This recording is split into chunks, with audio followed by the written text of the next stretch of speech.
Eventually, as we grow and mature, as our powers of reflection and self-examination increase, we begin to seriously consider why it is we are alive, what it is we are here to do, and how we accomplish whatever our lives are intended to be.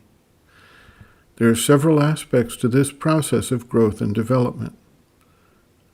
When we are born into our human lives, we are immature physically, vitally, emotionally, and mentally. In Book 1, Canto 1, in his epic poem, Savitri, A Legend and a Symbol, Sri Aurobindo hints at our situation.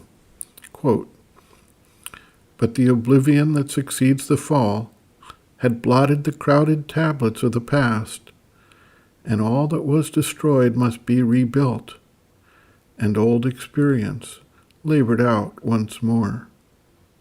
End quote.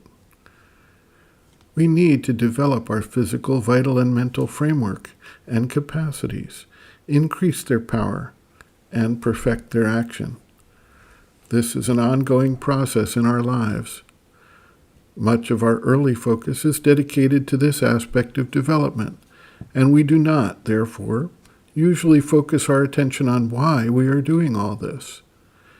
If we become fully entangled in the external being and its activities, we may even fully lose sight of any deeper purpose, and we live our lives as virtual automatons, eating, sleeping, studying, working, enjoying ourselves.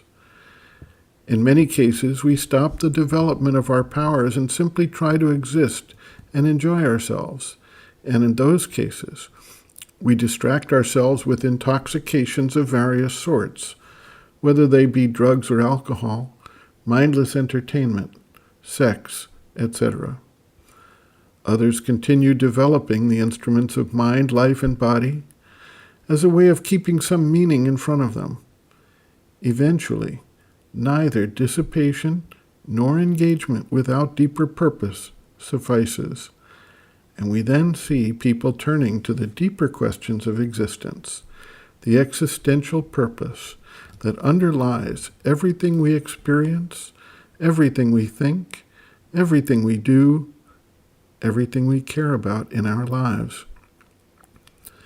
Once we awaken to the existential questions, we begin our conscious spiritual quest, and at some point, we become aware of our psychic being and get into touch with the spiritual reality, the universal consciousness that develops the universal manifestation for its own intention.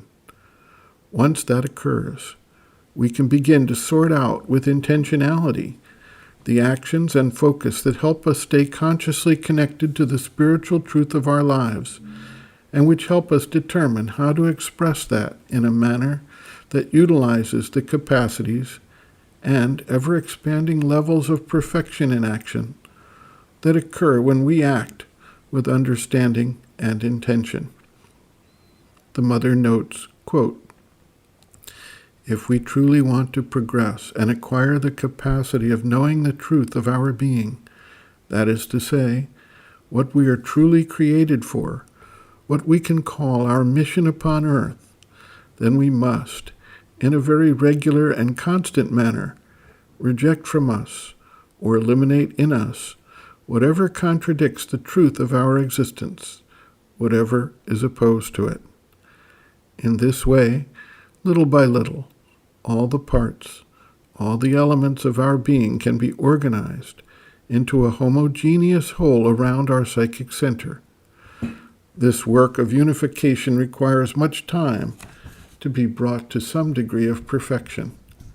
Therefore, in order to accomplish it, we must arm ourselves with patience and endurance, with a determination to prolong our life as long as necessary for the success of our endeavor.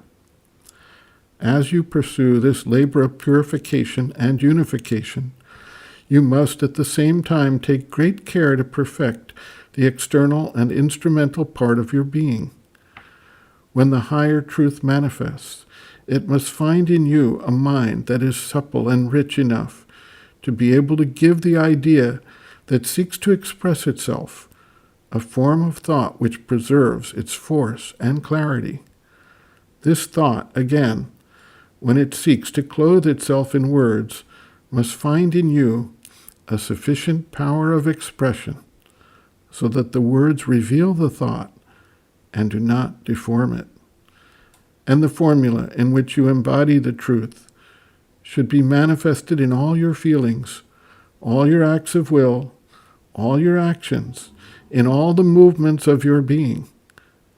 Finally, these movements themselves should, by constant effort, attain their highest perfection.